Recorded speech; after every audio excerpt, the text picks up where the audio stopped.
करोति या बिभर्ति या निहन्ति या जगत्त्रयं समन्ततो विभाति या न दृश्यते क्वचिच्चया।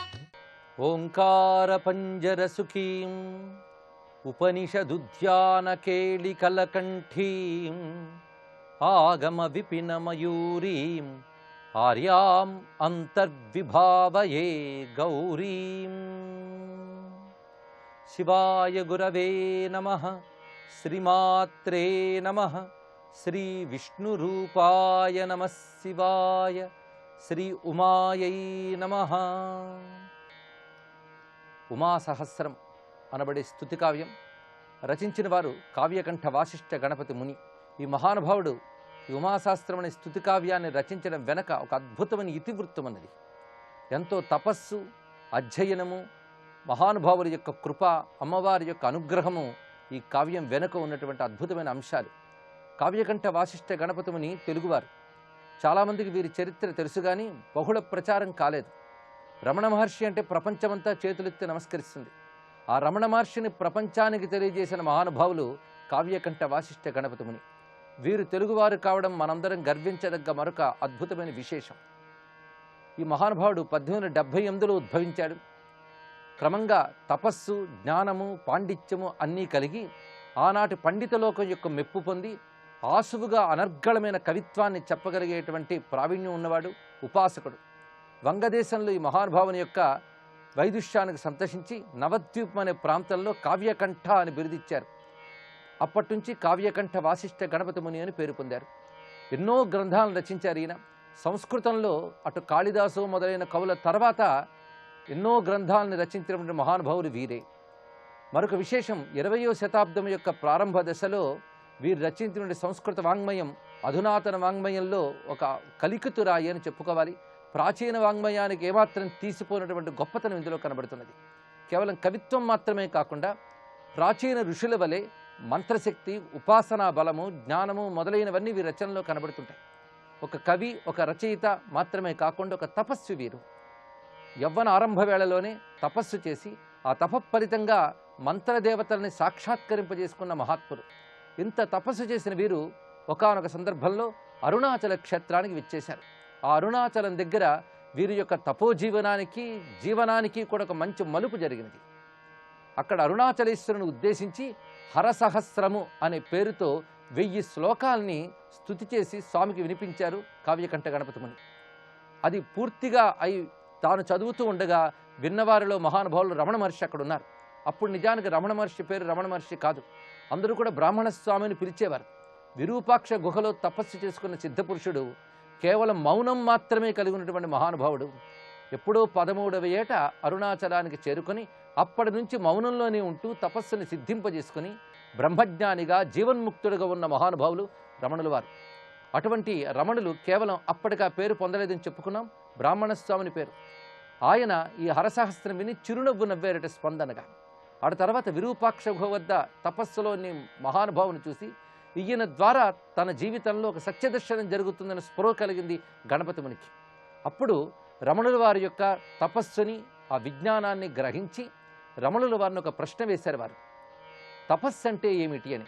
అంతవరకు మంత్రముల్ని సిద్ధింపజేసుకున్న మహాత్ముడైన గణపతి ముని ఈ తపస్సు వేస్తున్నారంటే ఆయన హృదయంలో ఎంత తపన ఉందో అర్థమవుతుంది. ఆ ప్రశ్న తపస్సు అంటే ఏమిటి అని. రమణుల వారు అంతవరకు ఏమీ మాట్లాడలేదు. అప్పుడు గొంతు తెరిచి ఆయన సమాధానాన్ని వ్రాసి కూడా చూపించారు. అది ఈ ప్రశ్న ఎక్కడి నుంచి పుట్టిందో దాన్ని వెతకడమే తపస్సు అనే సమాధానం ఇచ్చారు. అద్భుతమైన సమాధానం ఇది. ఇది కేవలం పాండిత్యం కలవారు ఇవ్వలేరు, అనుభవం కలవారు మాత్రమే ఇవ్వగలరు. బ్రహ్మానుభవాన్ని పొందినటువంటి రమణుల వారు గణపతి మునికి ఇచ్చినటువంటి సమాధానం, ప్రశ్న ఎక్కడి నుంచి పుట్టిందో దాన్ని వెతకడమే తపస్సు అన్నారు.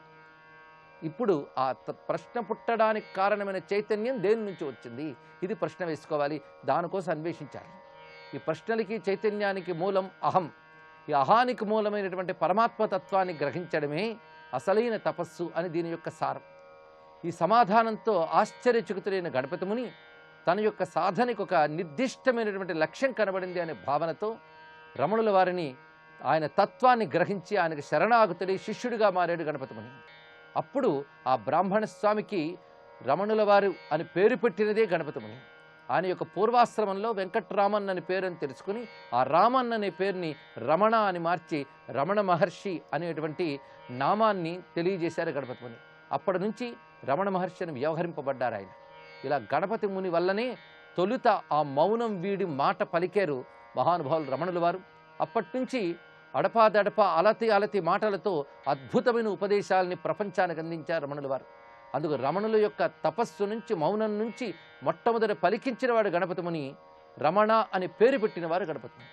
ఆ తర్వాత గణపతి ముని రమణుల్ని ఆచార్యులుగా స్వీకరించి అక్కడ తపస్సు చేసి ఆ బ్రహ్మజ్ఞానపూర్వకమైన తపస్సుతో సిద్ధి పొందినటువంటి మహానుభావులయ్యారు.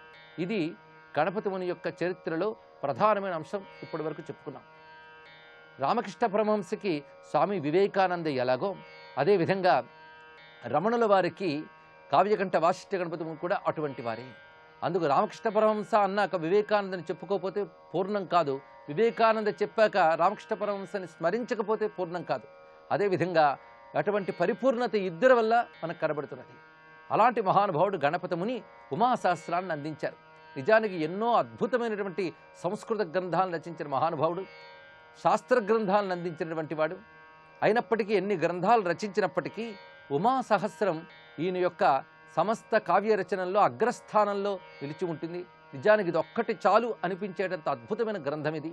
అయితే సహస్రం ఉంది కనుక ఏదో 1000 నామాల యొక్క గుంపు కాదు ఇది, ఇది కావ్యం. ఇది 1000 శ్లోకాలు గనుక ఉమాసహస్రం అన్నారు. ఇక్కడ ఉమాసహస్రం ఒకవైపు స్తుతి కావ్యం, మరొక వైపు మంత్రశాస్త్రం, మరొక వైపు అద్భుతమైన విశ్వవిజ్ఞాన రహస్యం, ఇంకొక వైపు వేదాంత విషయములు, మరొక వైపు యోగశాస్త్రం.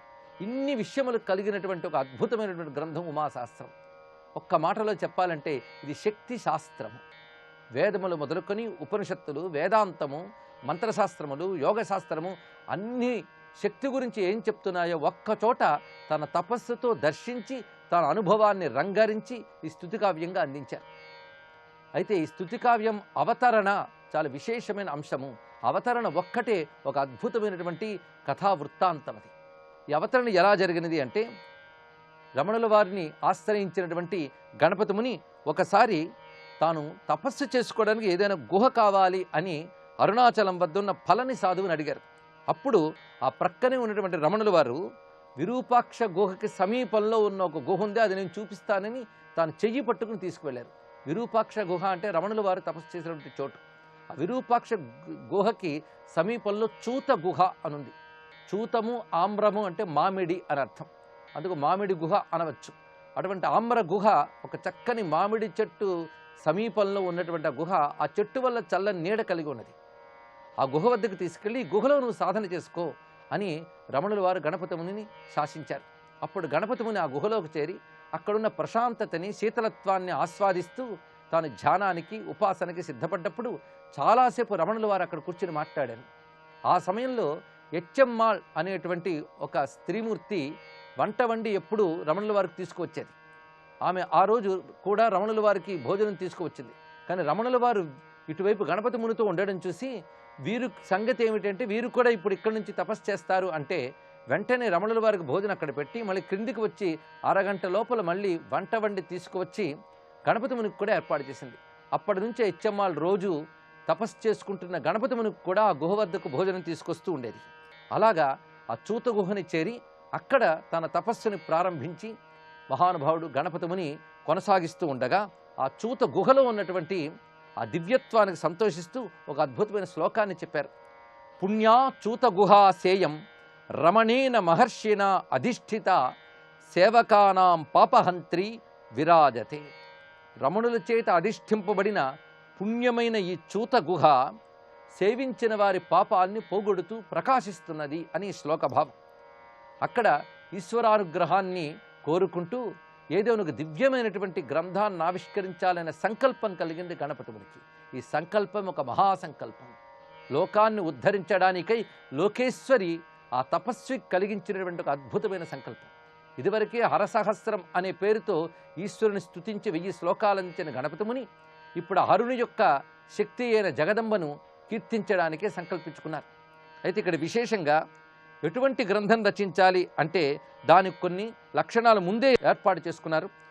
స్తుతి కావ్య ఉపనిషత్ క్రమములు పెట్టాలి అనుకున్నారు. స్తుతి కావ్య ఉపనిషత్ క్రమం, ఒకవైపు స్తోత్రము, రెండో వైపు అద్భుతమైన కావ్యము, మూడవ వైపు ఉపనిషత్తత్వాన్ని ప్రతిపాదించే విధంగా ఉండాలి. ఇంకొక వైపు నిగమాగమ శాస్త్రోపనిషత్ సామరస్యం. ఇవన్నీ ఉమాశాస్త్ర గ్రంథానుకున్న లక్షణాలు. నిగమ ఆగమ శాస్త్ర ఉపనిషత్ సామరస్యం. నిగమము అంటే వేదము, ఆగమం అంటే మంత్రశాస్త్రం. అదేవిధంగా ఇతర శాస్త్రములు అంటే విజ్ఞాన శాస్త్రములు ఏవైతే చెప్పబడుతున్నాయో ప్రాచీన ఆర్ష గ్రంథములు అవి, ఇంకో ఉపనిషత్తులు, వీటన్నిటి సామరస్యం కలుపుతూ ఒక అద్భుతమైనటువంటి శాస్త్రమైనటువంటి గ్రంథాన్ని రచించాలని సంకల్పించుకున్నారు. దానికి మరికొన్ని నియమాలు పెట్టుకున్నారు ఆయన. ఆ నియమాలు ఏ విధంగా పెట్టుకున్నారు, ఉమాసహస్రం ఎలా రచించారో రేపు తెలుసుకుందాం. సర్వం శ్రీ ఉమాదేవి చరణారవిందార్పణమస్తు.